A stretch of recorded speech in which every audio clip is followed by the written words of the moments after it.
Mar-a-Lago, a member-only club in Palm Beach, Florida, was instantly brought under the spotlight since the beginning of this year. The club, along with many other likes of this, is a synonym for rich, wealth, and established aristocracy. With Trump's ascendance to presidency, it has now been added with some political flavor. In Palm Beach, Mar-a-Lago is a landmark. Marjorie Merriweather Post and her then husband, Edward Hutton, decided they wanted a grand house to entertain their guests. They'd had other houses in Palm Beach, but they wanted something bigger and splashier. And they found this 17 acres that became known as Mar-a-Lago, which means sea to lake, and built their magnificent home there. With her fortune, Marjorie Post was one of the wealthiest women in the United States at the time. She lived in Mar-a-Lago her entire life until the year she died. The design there was lavish. The materials used for building the mansion were brought from Europe. It cost $7 million at the time. Interestingly, Post willed Mar-a-Lago to the U.S. government as a winter White House. With Mar-a-Lago, she did offer it to the federal government, and they in fact did take title for a time, but the federal government decided it was too much of a financial burden to take on, so they allowed it to go back to the family. There was a time when the estate was in the danger of being broken down. A developer made an offer on Mar-a-Lago and planned to divide it into different smaller mansions. The plan was vetoed by the local government. Then came Donald Trump, who purchased the estate and made it into a private club. Donald Trump saved the house, and one of the ways that he saved the house was by making it a private club. A house that big and a property that big and the taxes on something like that could have eaten up an individual, and so he made it work by making it a private club.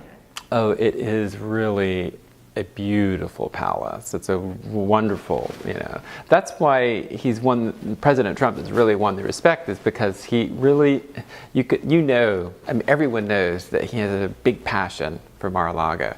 So that's a common interest, So the community shares that passion for that local treasure. Now, to get into this privileged group, you have to pay $200,000, and there is no guarantee. That was doubled from $100,000 before Trump's presidency.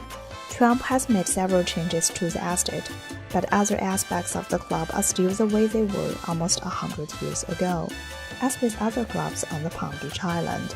Fundraising is a major part of Palm Beach's cultural community, going back a century. So basically from about November to the end of April, we have nearly on a nightly basis here some gala going on somewhere. Think about Gilded Age. That is a lifestyle of Palm Beach. It is extravagant, carefree, traditional, and it is reminiscent of the days in the literature of early 20th century. When you refer to the classical Palm Beachers, they're wearing slippers, they're wearing, blue jacket. There is really a typical Palm Beach culture. Navy blue jackets and all different types of navy blue jackets became absolutely synonymous with Palm Beach. And it refuses to change. And the Preservation Foundation of Palm Beach exists to preserve the quality of life there. They're saying, we can afford to say no to having tall buildings. We don't need to have tall buildings. We want to have 2-story and 3-story buildings. We want lots of gardens. And so it's expensive, I think, to be able to say to do that. For 100 years, Palm Beach remains as a resort destination. It is a converging place of wealthy people all across the United States. The luxury hotels, boutique shopping center, yachts, and golf courses speak a lot about the lifestyle there. The way you keep it something exclusive is you limit the amount of it. So that's why Palm Beach has changed very, very little in nearly 100 years. Celebrities are not rare in Palm Beach. As the wealthiest community in the United States, it has been home to the family of Kennedy, Pulitzer, etc. Even NASA President of the United States, Donald Trump, to many local residents, is just one of the Palm beaches.